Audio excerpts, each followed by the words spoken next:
यो हाम्रो जेटी को राउटर हो F670L।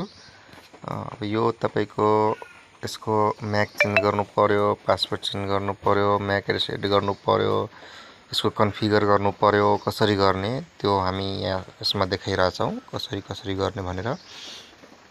यसमा चाहिँ पहिले युजर नेममा युजरले पनि खुल्छ अनि तपाईको अर्को चाहिँ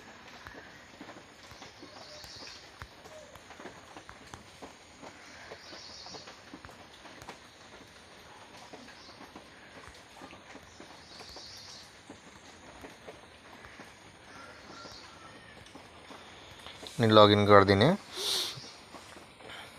त्यसपछि यसको सेटिङ खोल्यो हैन। यो सेटिङमा यस्तो देखाउँछ, हेर्नुस् यो आउँछ। अब हामीले के गर्ने भने यसमा WLAN सेटिङ छ नि, यसमा अहिले एउटा मोबाइल मात्र कनेक्ट छ त्यो देखाइराछ। अनि WLAN सेटिङ यसमा जाने। यसमा गएपछि तपाईले पासवर्ड चेन्ज फेर्नु पर्यो भने WLAN SSID कन्फिगर यसमा जाने हैन। तपाईको अनि यसमा चाहिँ यहाँबाट पासवर्ड फेर्न सक्नुहुन्छ। यो जुन छ यसलाई हटाएर जे मन छ राख्दिने। अनि 5G को लागि चाहिँ यो 5G वाला छ नि, यसको क्लिक गर्ने।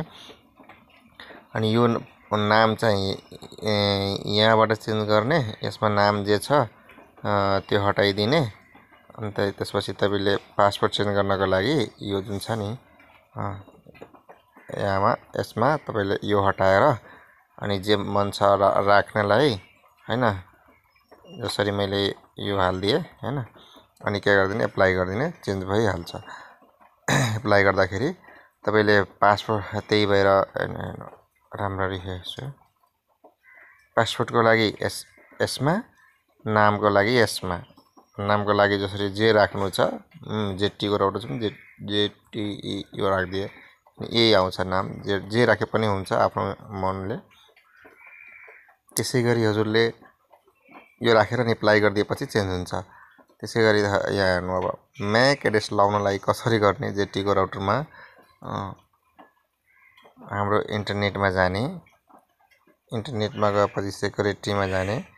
यसमा सेक्युरिटीमा गएपछि हजुरले यहाँ हेर्नु, जुम गरेर हेर्नु, फिल्टर क्राइटेरिया भनेर छ, यसमा जाने।